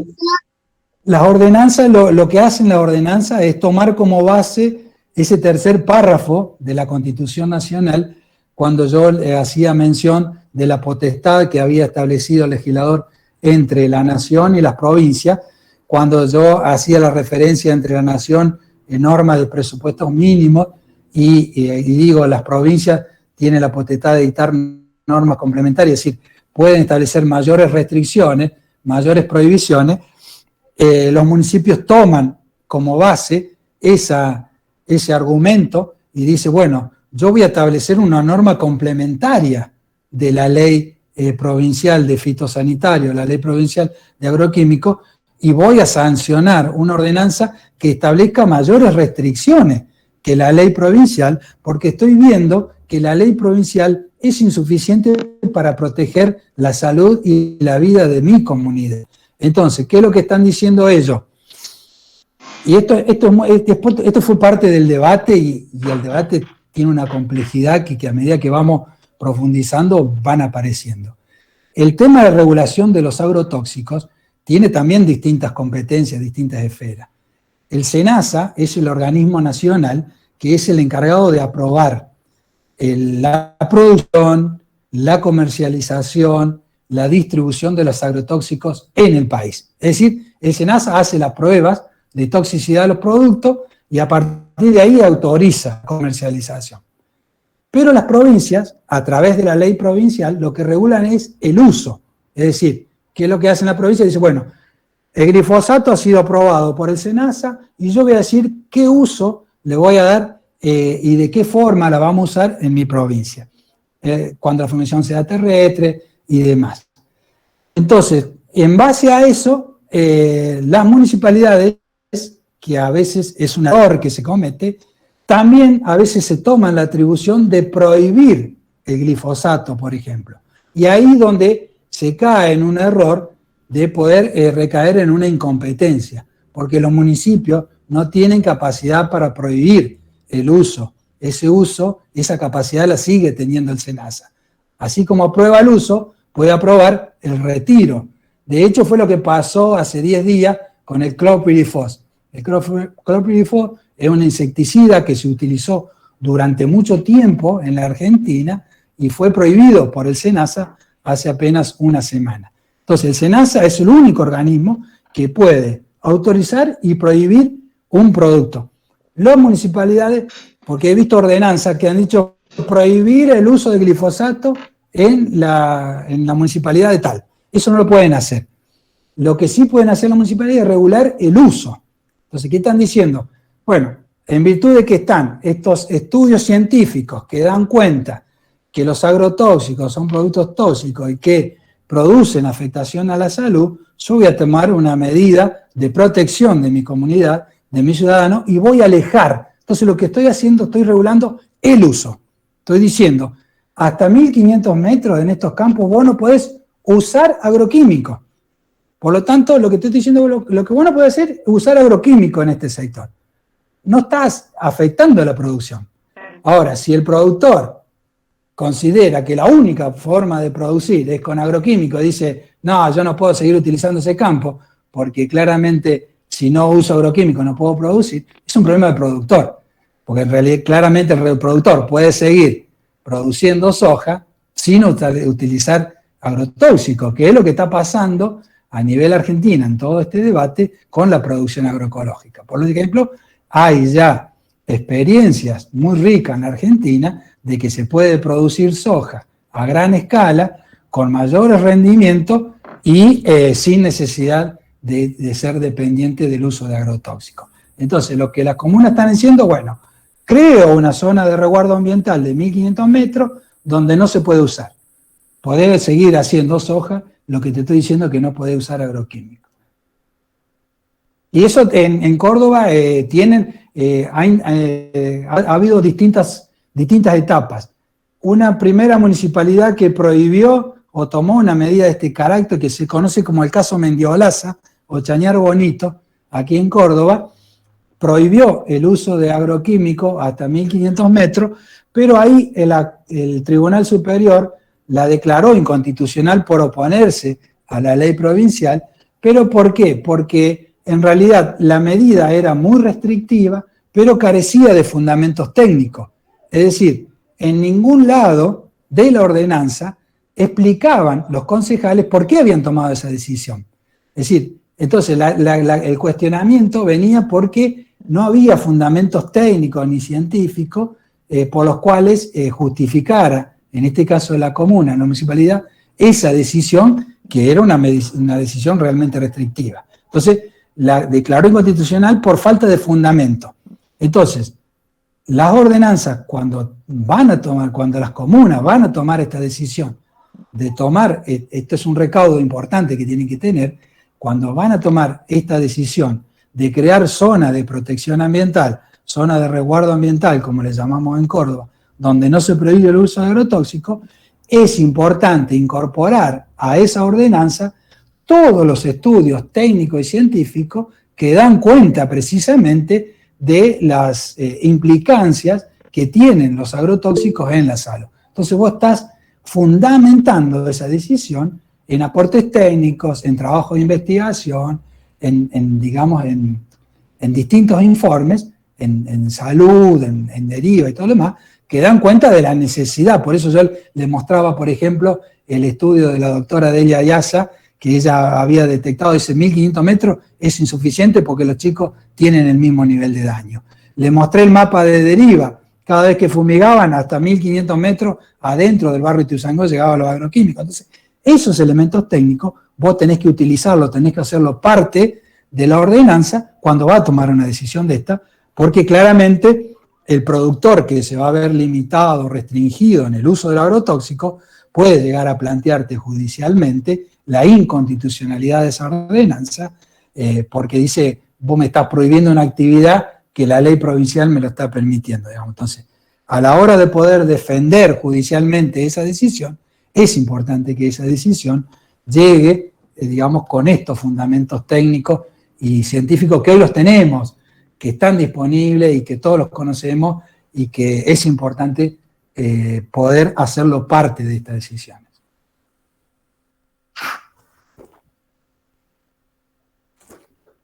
Bien, gracias, Darío. Entonces, si hay alguna otra pregunta que quieran realizarles.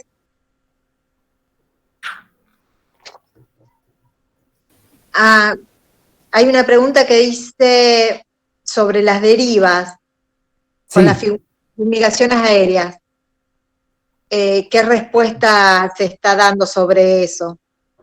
Incontrolable. La fumigación aérea es absolutamente incontrolable, es la más riesgosa, porque incluso fíjense ustedes, las mismas leyes provinciales que regulan estos usos distinguen entre la terrestre y la aérea. Cuando habla de la aérea, cita ese prohibiciones del acercamiento de las plantas urbanas. En el caso de Córdoba, por ejemplo, cuando vos fumigás en forma aérea, cuando usás productos 3 y 4, que supuestamente son los menos tóxicos, solamente lo podés hacer hasta 500 metros de la planta urbana. Y si utilizás el 1A y el 1B y el 2, que son los más altamente tóxicos, tenés que hacerlo hasta 1500 metros de la planta urbana. ¿Por qué? Porque precisamente está probado que la fumigación aérea, debido precisamente a que la actividad es mucho más incontrolable, es que se establecen esas zonas de prohibiciones. Ya el tema de la prohibición aérea ya no está discutido.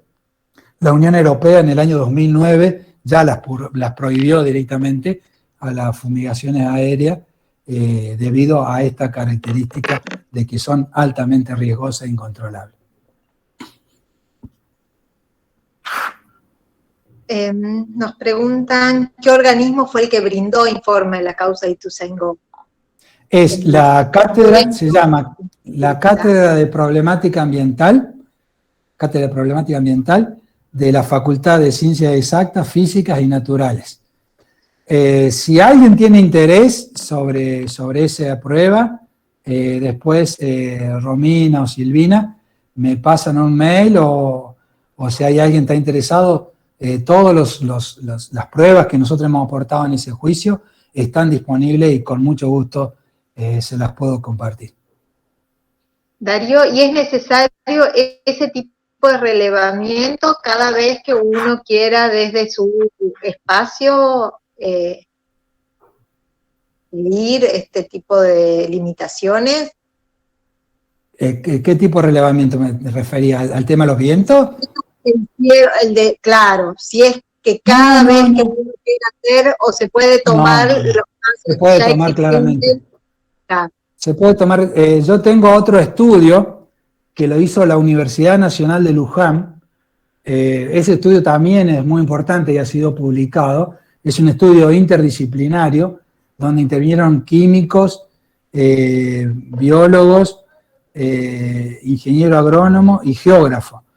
Ese estudio se hizo en la Universidad Nacional de Luján y ellos, por ejemplo, han podido establecer que en el caso de la fumigación terrestre utilizando glifosato y 2,4-D, han podido determinar una deriva de agrotóxicos hasta una distancia de 4.500 metros.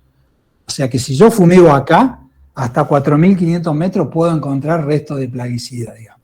Ese informe también, y son informes técnicos, digamos, y hechos por universidades públicas, en el cual claramente todos los que estamos litigando en la cuestión gestión ambiental, lo utilizamos porque son herramientas técnicas y tiene el valor de que son trabajos hechos desde las universidades públicas.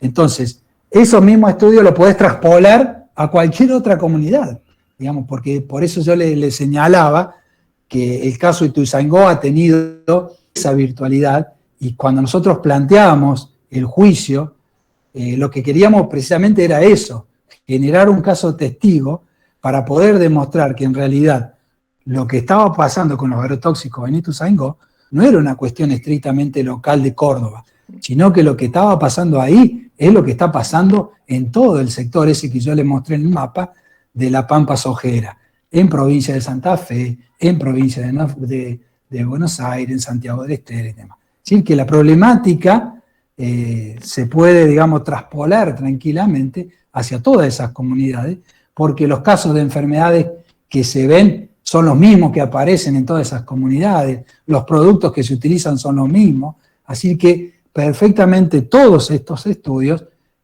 pueden ser utilizados, y de hecho son utilizados. Hay una causa que está tramitando en Pergamino, lo lleva el juez Villafuerte Russo, por ejemplo, en el cual interviene el colega Fernando Cabaleiro, que es este que yo le mostré el informe del plato fumigado. Fernando utiliza, por ejemplo, muchos de los estudios que yo hice en Córdoba, en el caso de Dique Chico, estudios en niños e impacto en la salud de niños, y él está utilizando un estudio de Córdoba para un caso que está discutiendo en provincia de Buenos Aires, así que judicialmente son estudios que pueden.